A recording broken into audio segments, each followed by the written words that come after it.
हमरा ऐसा नसीब कहाँ है। हाँ, पति को बड़ी पत्नी सुंदर मिल जाती है। भोले बाबा ऐसे बहुत भोले होते हैं। हाँ, ये तो बात है। भगवान बात सुन लेते हैं। लड़का का सुंदर मेहरारू बड़ी गोरी चिक्की दे देती है। हाँ, जो जो कामनाएं थी, इनकी मनोकामनाएं थी, पूर्ण हो जाती है आपकी। बिल्कुल। लेकिन जो वो औरत है बेचारी, जब वो अपने मायके जाती है हाँ, तो उसकी दोस्त पूछती है कि अच्छा दोस्त सखी, तुम्हारे पति कैसे हैं? बेचारी कहती है कि मैं क्या बताऊं, मेरा तो करम ही फूटा है। बाप रे। और सखी से जानते क्या कहती है? मोर पिया भले घर घुसना का। घर घुसना ना, आगे सुनिए। हाँ। कि करिया मिलल ना हो मर्दा, करिया मिलल ना। क्योंकि जो चाहत थी ना वो तो लड़का की थी।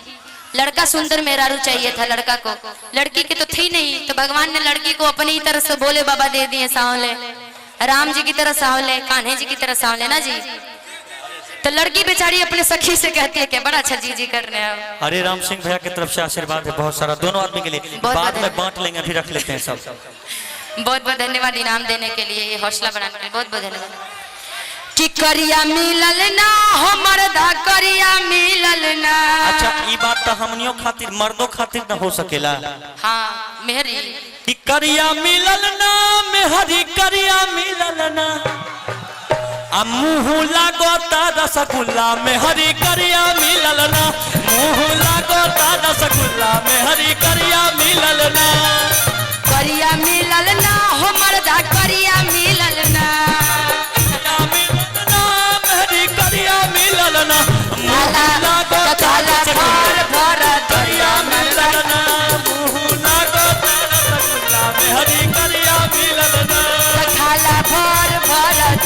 मर्दा करिया मिलल ना।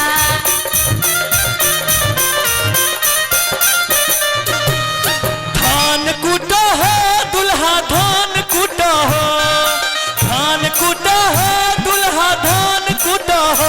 अपन सासू के ऊपर धान कूटो हो, अपन।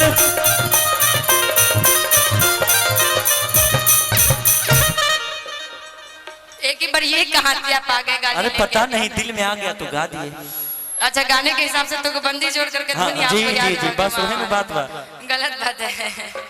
मैं चाहूंगी कि और लोगों को बुला लीजिए जो नृत्यांगनाएं हैं। अच्छा, नृत्यांगनाएं को, बुआ बच्ची लोगों को बुलाइए। हाँ, जानते हैं आपका दिल टूट गया है, क्या करेंगे? ये दिल पत्थर का होता नहीं है, शीशे का होता नहीं, फिर भी टूट जाता है। दिल धड़काता निसाज के प्यार में, निसाज के प्यार। हाँ, आपका रिक्वेस्ट हम पूरा करेंगे जी। अरे आपका अपन लेनी सारी। अच्छा, लाली लगा लेनी तरुपवा सवारी।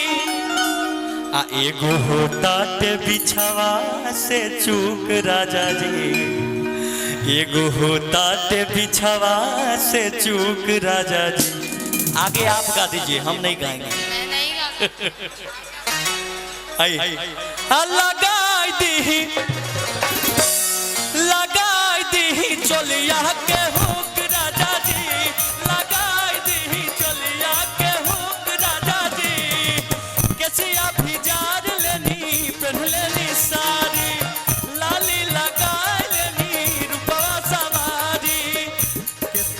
कैसिया भी जार लेनी, पहन लेनी सारी, लाली लगा लेनी रूपवा सवारी। एगो होता के बिछवा से चूक राजा जी, एगो होता के बिछवा से चूक राजा जी। लगाई दी, लगाई दी चोलिया के हुक राजा जी, लगाई दी चोलिया के हुक राजा जी।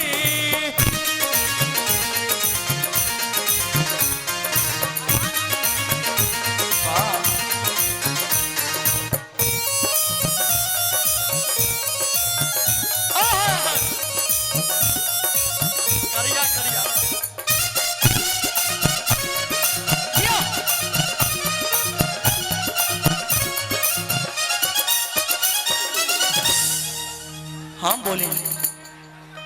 कि साइज बा छोटे करबर बाटे सीना मंगला से रही रही रउआ बीना कि साइज बा छोटे करबर बाटे सीना मंगला से रही रही रउआ बीना बूझी त होई परेशान राजा जी नहीं बूझी त होई परेशान राजा जी लगाई दी चलिया के हुक राजा जी लगाई दी चलिया के हुक राजा जी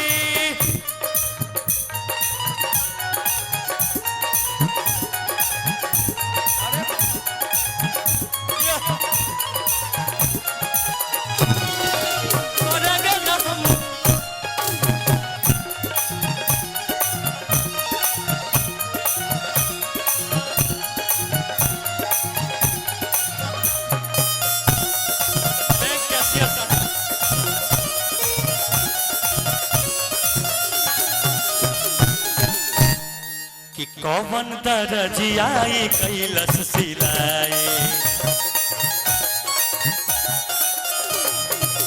नहीं सके कुक कैसे फसाई कौन दरजियाई कैलस सिलाई नहीं सके कुक कैसे फसाई काहे पूछी ले हमर परेशानी राजा जी काहे बूझिला नहीं हमर दुख